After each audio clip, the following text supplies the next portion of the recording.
한 주간도 우리 주님이 베푸시는 은혜로 평안하셨습니까? 지난 주일 제가 연약함으로 인해 좀 자리를 좀 비웠습니다. 우선은 염려를 끼쳐드려서 심려를 끼쳐드려 죄송하고 또 함께 기도해 주셔서 감사합니다. 그래서 오늘 또 같이 하나님의 말씀 나눌 수 있어서 또 감사하고요. 제가 한번 이렇게 여쭤볼까요? 오늘 혹시 무슨 날인지 아세요? 뭐라고 이렇게 여러 가지로 이제 대답들을 하시는데 저는 실은 잘 안 들려가지고 제가 예전에 청년들 많이 가르칠 때 오늘 무슨 날이냐, 헬로윈이요. 그러면 이 마이크를 집어 던지고 막 그랬어요. 오늘 헬로윈 아닙니다. 헬로윈은 세속적인 절기고요. 10월 31일은 종교개혁일입니다. 그리고 오늘 교회는 그 종교개혁을 기념하는 종교개혁주의를 맞습니다. 성도 여러분, 왜 우리가 종교개혁을 기억해야 할까요? 신약 성경에 기록된 것처럼 초대교회는 극심한 박해 속에서도 소멸하지 않았습니다. 오히려 교회를 향한 박해는 예루살렘 안에 머물렀던 복음이 온 유대와 사마리아와 더 나아가 여러 이방 민족에게로 퍼져나가는 중요한 계기가 되었습니다. 이 역사가 우리에게 뭘 입증합니까? 어떤 세력이나 권세도 주권적인 하나님의 구원의 은혜 막을 수 없습니다. 믿으십니까? 그런데 오랜 시간 극심한 박해 속에 고통받던 이 교회의 상황이 반전되는 사건이 발생합니다. 서기 313년 2월 로마 제국을 동서로 나누어 통치하던 콘스탄티누스 1세와 리키니우스가 밀라노에서 공동으로 칙령을 발표합니다. 그래서 우리가 일명 이것을 밀라노 칙령 이렇게 불러요.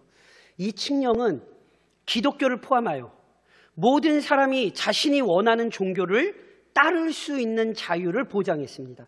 그래서 이 칙령에 따라 황제로부터 파견되었던 각 지역의 총독들은 기독교에 대한 박해를 중단해야 됐고, 국가나 개인이 빼앗았던 교회나 그리스도인의 재산을 역시 되돌려 주어야 했어요. 그러니까 쉽게 설명드리면 고난의 시간이 끝난 거죠.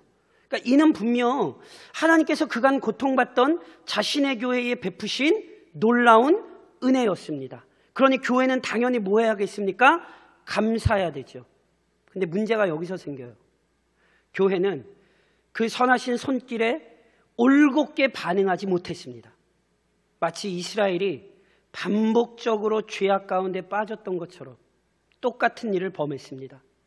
박해에서 벗어난 교회는 순전한 믿음을 지키지 못하고 오히려 좁은 길에서 이탈하게 됩니다.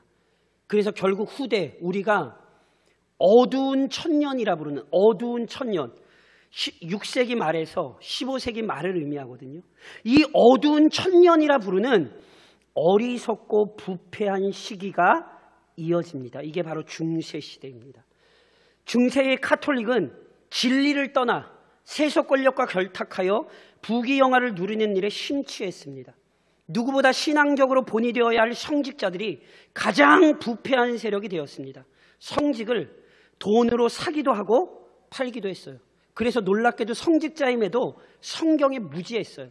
심지어 성적으로 얼마나 타락했던지 교황 알렉산드로 6세의 경우 바티칸, 교황청 있는 곳 아시죠? 그 바티칸에서 나체쇼를 벌일 정도였습니다. 물론 이러한 카톨릭의 이단적 행태와 부패를 개혁하려는 시도들이 간헐적으로 일어났어요. 대표적으로 피터 왈도, 존 위클리프, 얀 후스, 지롤라모 사보나롤라 같은 사람들이 있고, 제가 이름만 몇 사람 된 것이죠. 이 외에도 많은 개혁자가 교회를 청결케 하려고 노력했고요. 그 과정 중에 순교했습니다. 이러한 희생은 절대 헛되지 않았어요. 그래서 실은 좁은 길에 대한 열망이 계속 이어질 수 있었습니다. 그러다 결국 1517년 10월 31일, 오늘로부터 504년 전에 마틴 루터가 비텐베르크 캐슬 처치를 저희가 보통 이제 성교회 이렇게 번역을 하죠. 그 교회 문에 95개조의 반박문을 붙이는 거예요. 루터가 카톨릭의 거짓을 고발하는 이 95개조의 반박문을 붙일 때요, 이 일이 역사상 위대한 사건 중 하나가 될 것이라고 전혀 생각하지 못했어요. 실제로 교황청도 이 보고를 처음 받았을 때 대수롭지 않게 여겼어요. 하지만 루터의 용감하고도 헌신적인 행동은요, 하나님의 섭리 안에서 일어난 것입니다. 그래서 루터와 함께 행동하는 수많은 사람들이 일어났고, 거짓 진리에 현혹되어 고통받던 하나님의 교회가 참되고 영원한 구원의 길, 좁은 길로 돌이키는 사건, 이게 바로 종교개혁인 것입니다. 제가 오늘 먼저 이 종교개혁을 기억하면서 제발 우리 성도들에게 제가 간곡히 좀 말씀드리고 싶은 게 있어요. 제발 어디 나가서 제발 그 역사도 모르고 성경도 모르는 제발 좀 이 무식한 얘기 좀 안 하시면 좋겠어요. 어떤 얘기요? 기독교는 카톨릭의 분파가 아닙니다. 카톨릭 큰 집, 개신교 작은 집, 정말 역사도 모르고 성경도 모르는 굉장히 무식한 얘기예요. 카톨릭은 구약과 신약의 신앙에서 벗어난 이단입니다.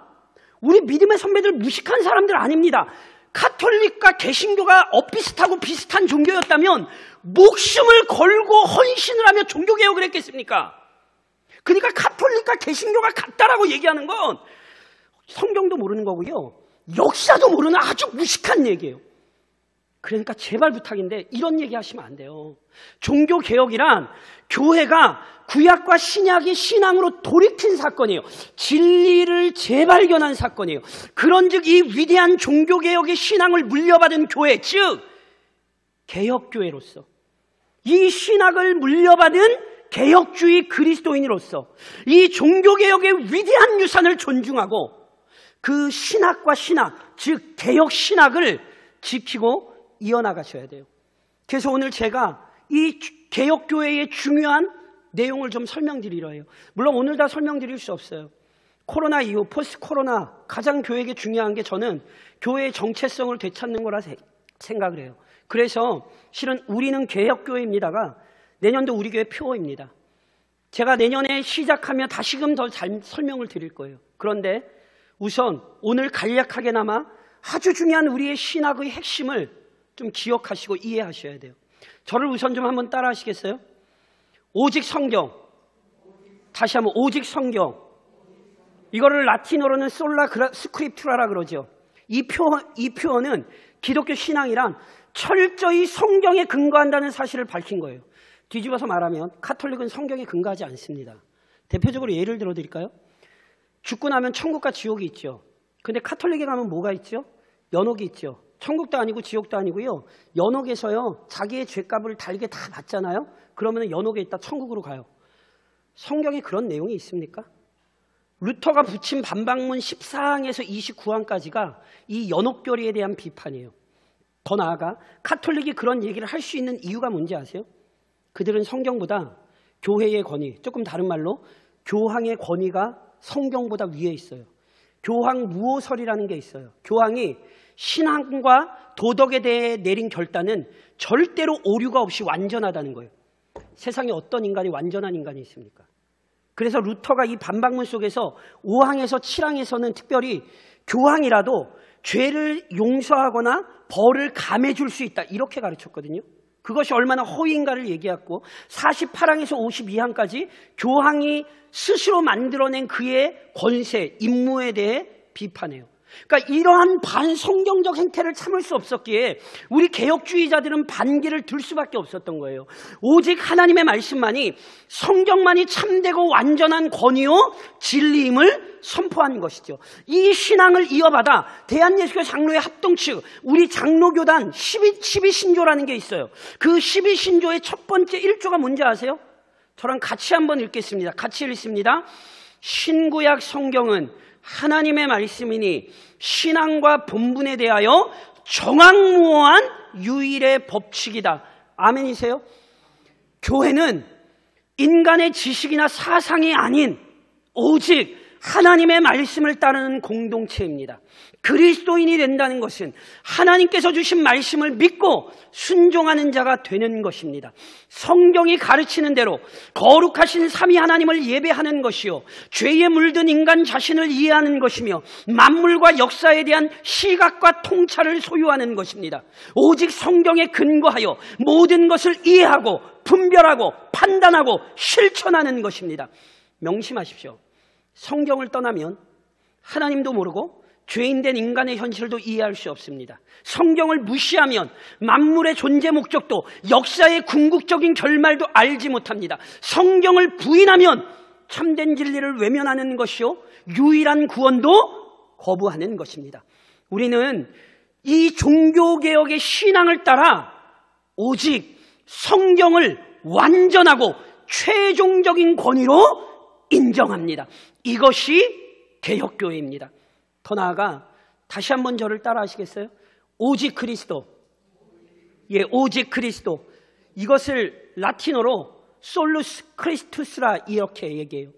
앞서 언급했듯이 참된 구원의 종교인 기독교는요, 오직 하나님의 말씀인 성경의 근거예요. 그런데 카톨릭은 바로 그 구약과 신약의 가르침에서 벗어난 거라니까요. 대신 인간이 만든 수많은 기괴한 이론들을 주장했어요.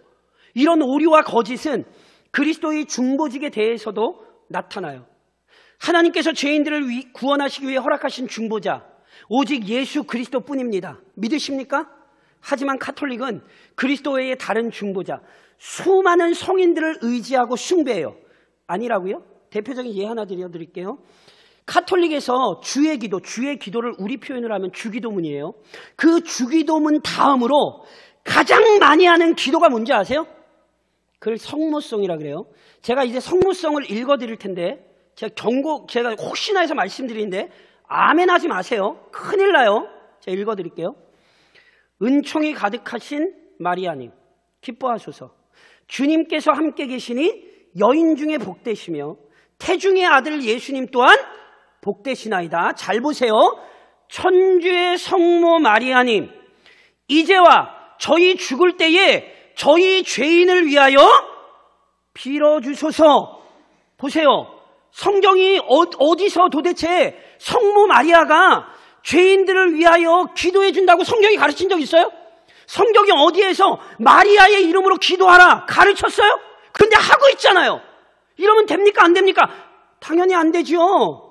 오직 누가 우리를 위해 영원히 중보하십니까? 히브리서 7장이 우리에게 무엇라 가르칩니까? 이는 그리스도께서 항상 살아계셔서 그들을 위하여 간구하심이라.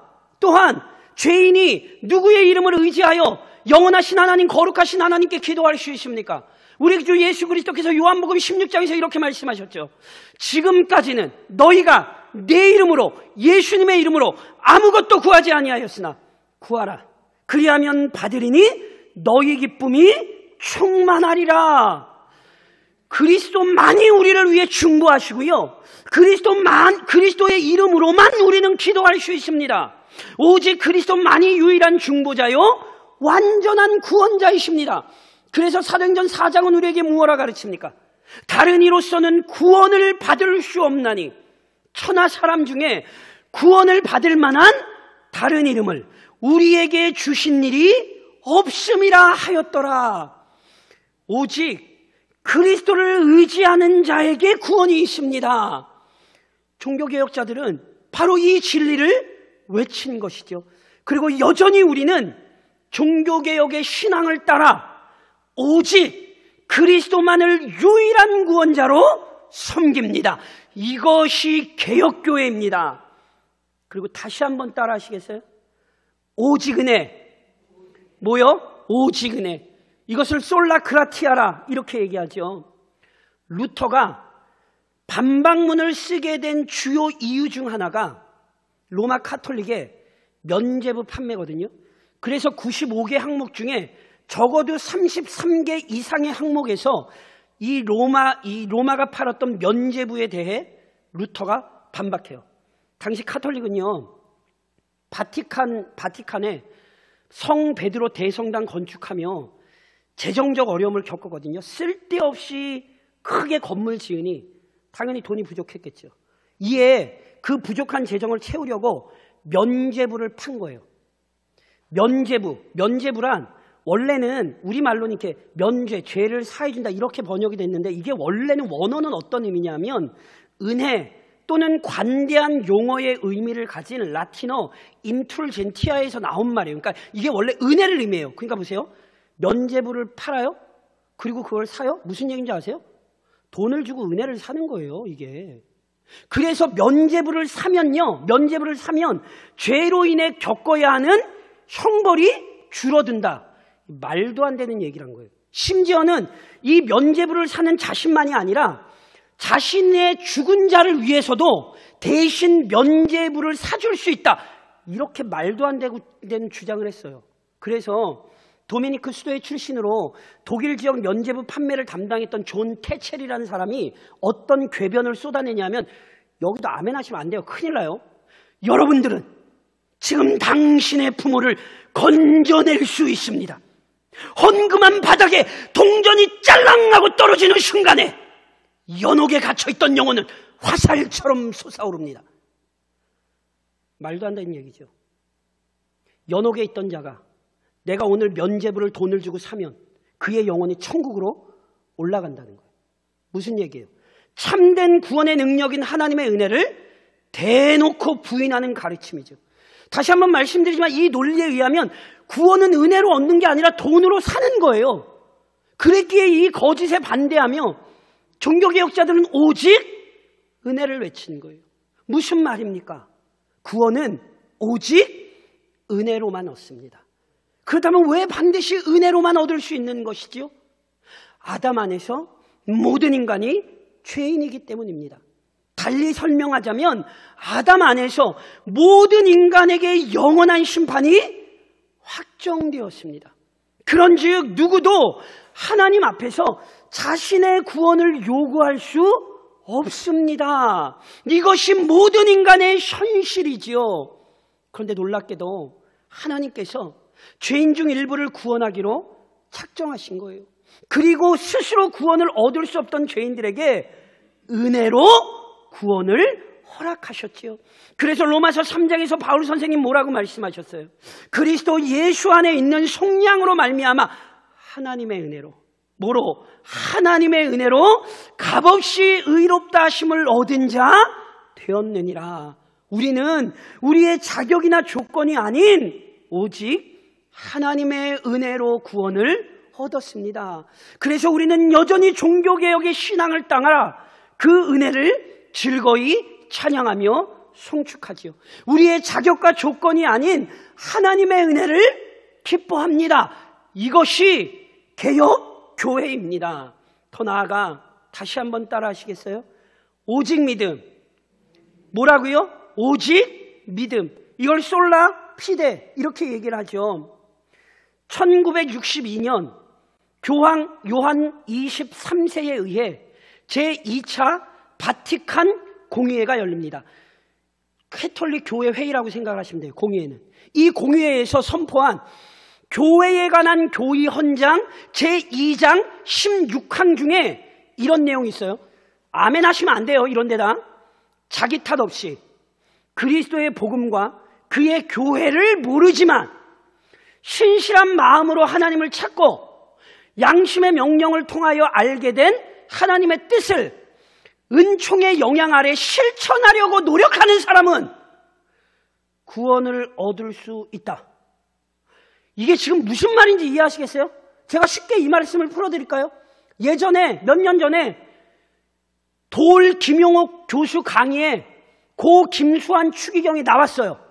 돌 김용옥이 돌이 아주 정확하게 물었어요. 사람이 예수를 믿어야만 구원을 얻습니까? 그랬더니 김수환 추기경이 뭐라고 답변했는지 아세요? 아니요! 예수를 믿어야만 구원을 얻는 게 아니라 선하게 살고 착하게 살아도 구원을 얻습니다. 인터넷에 들어가 찾아보세요. 여전히 돌아다녀요. 제 말 아니에요. 이 김수환 추기경의 말이 단지 자신의 말이 아니라 캐톨릭의 교리예요. 이들에 따르면 개신교나 유대교, 심지어 이슬람이나 불교 신자라 할지라도 스스로 구원을 받을 수 있다는 거예요. 이걸 뭐라고 얘기하는지 아세요? 이걸 종교 다원주의라고 얘기하는 거예요. 한마디로 인간 스스로 구원을 얻는 거죠. 이런 캐톨릭의 가르침은요, 1960년대에 생긴 게 아니에요. 이미 이전부터 진해온 카톨릭의 본색이 드러난 거라고요. 앞서도 설명드렸듯이 여러 성자나 성물을 의지하고, 고해 성사가 뭡니까? 신부 앞에 가서 내 죄를 고하면 신부가 내 죄를 사해줘요. 그걸로 안 끝나요. 보속행위라 그래요. 당신 이런 죄 졌으니까 당신 가서 이러게 행동하라고. 뭐 하는 거예요? 자기 행위로, 자기 노력으로 스스로 자기 구원을 만드는 거라니까요. 사랑하는 성도 여러분, 기억하세요? 바울 선생님이 캐톨릭처럼 믿음이 아닌 자기 수고로 구원을 얻으려던 자들을 경계하며 갈라디아 지역 교회에 편지를 보냈죠. 그 편지에서 갈라디아서 3장에서 분명히 뭐라고 말씀하셨어요? 너희가 다 믿음으로 말미암아 그리스도 예수 안에서 하나님의 아들이 되었으니, 우리는 믿음으로 말미암아 하나님의 아들이 된 거예요. 우리의 자격이나 조건이 아닌 그리스도에 대한 믿음이 우리를 의롭게 한 것이죠. 바로 개혁주의자들은 이 위대한 섭리를 알았기에 오직 믿음 그것을 외친 거예요. 그리고 여전히 우리는 종교개혁의 신앙을 따라 오직 믿음 안에서 의로워졌음을 믿고 고백합니다. 믿음이 오늘 우리를 의로운 자들로 만들었습니다. 이것이 개혁교회입니다. 또 하나 다시 한번 따라 하시겠어요? 오직 하나님께 영광. 누구에게 영광이요? 하나님께 영광이요. 솔리데오 글로리아라 이야기하죠. 앞서 제가 설명드렸듯이요, 카톨릭은 성경 따르지 않고 자신들의 전통과 이론을 추종합니다. 우리 주 예수 그리스도를 의지하지 않고 헛되고 무능한 것들을 의지합니다. 은혜로 얻는 구원이 아니라 스스로 얻는 구원을 추구합니다. 믿음 안에서 얻는 의로움 바라보지 않고 자기 행위로 스스로를 옳게 보이려 합니다. 그 결과가 뭐냔 말이에요. 그 결과는 이미 중세 시대에 확인되었던 것처럼 교황이 영광을 받는 거예요. 교황 손 한번 잡으려고, 교황 앞에 한번 서려고 사람들이 난리치는 거, 아이돌 저리 가라인 거 TV에서 많이 보셨죠? 왜 그런지 아세요? 교황이 신의 대리자이기 때문에 그래요. 예수예요, 예수. 그게 캐톨릭이에요. 게다가 카톨릭이 정한 성자들이 숭배의 대상이 되고 인간의 행위가 자랑거리가 되었죠. 이와 달리 종교개혁자들은 성경으로 돌아와 우리의 궁극적 소망이 무엇인지 외친 거예요. 그 외침은 이미 바울이 고린도전서 10장에서 이렇게 설명했죠. 그런즉 너희가 먹든지 마시든지 무엇을 하든지 다 하나님의 영광을 위하여 하라. 하나님께서는 성경을 통해 하나님 자신과 그 위엄을 보이셨습니다. 하나님께서는 그리스도를 통해 진정한 사랑과 엄정한 공의를 나타내셨습니다. 하나님께서는 은혜를 통해 죄인을 향한 풍성한 자비와 긍휼을 입증하셨습니다. 하나님께서는 믿음을 통해 신비로운 구원의 능력을 확인시켜 주셨습니다. 창조도 하나님의 영광을 위한 것이요, 종말도 하나님의 영광을 위한 것입니다. 심판도 하나님의 영광을 나타내고 구원도 하나님의 영광을 나타내지요. 그래서 여전히 우리는 종교개혁의 신앙을 따라 먼저 하나님의 영광을 구하고 찾습니다. 이것이 개혁교회입니다. 그러니 개혁교회에 속한 성도들이요, 제가 묻겠습니다. 답변하십시오. 당황스러워하실 필요 없습니다. 화면 보시고 답변하시면 돼요. 웨스터민스터 대소리문답 1분이 우리에게 묻는 게 뭐고 답변하는 게 무엇입니까? 제가 묻겠습니다. 인간의 죄일 되는 목적이 무엇입니까? 아멘이십니까? 이것이 우리의 믿음입니다. 그런즉 사랑하는 성도 여러분, 우리는 종교개혁의 신학과 신앙을 물려받은 교회, 즉 개혁교회라는 사실을 잊지 마십시오. 이 신학과 신앙을 지키고 보존하고 물려주어야 합니다. 우리는 개혁교회이니 성경과 다른 것을 이곳에서 말씀하지 마십시오. 우리는 개혁교회이니 성경과 다른 행태를 이곳에서 보이지 마십시오. 포스트 코로나 이후를 준비하며 우리는 이 개혁교회의 정체성을 회복해야 돼요. 이게 먼저예요. 그렇다면 우리가 이 개혁교회의 정체성을 어떻게 보여줘야 합니까? 우선 개혁신학, 개혁교회라는 이 좁은 문에서 이탈하지 마십시오. 앞서 설명했듯이 루터 전에도 가톨릭의 이단적 행태들을 지적하고 참된 신앙으로 돌아오도록 촉구했던 개혁자들이 존재해요. 그런데 이 사람들 어떻게 됐다고요? 가톨릭에 의해 이단으로 정죄되고요. 거의 대부분 다 화형으로 처형됐어요. 심지어 어떤 사람은 무덤에 묻힌 다음에 무덤에서 다시 파내서 그 남은 시체를 갈갈이 찢고 버렸어요. 그러니까 우리를 부관참시라고 그러죠. 정말 끔찍하게 모욕당했어요. 그렇다면 바른 진리를 선포했으나 비참하게 죽었던 이들의 삶 무의미한 것입니까? 절대로 그렇게 생각하시면 안 돼요. 왜요? 진정한 심판 사람이 아니라 하나님께서 하십니다.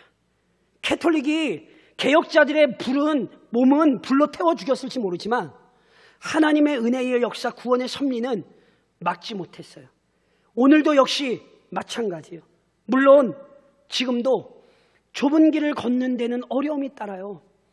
열심히 진리를 외쳐도 듣지 않아요. 변화되기는커녕 그 상황은 더 심각해지죠. 그러나 기억하셔야 돼요. 오늘 본문이 우리에게 뭘 가르쳤어요? 우리는 진리를 거슬러 아무것도 할 수 없고 오직 진리를 위할 뿐이니 우리는 오직 진리를 위한 공동체, 진리를 위한 사람들로 부름받았어요. 그러니 최종 판단 하나님께 맡기십시오.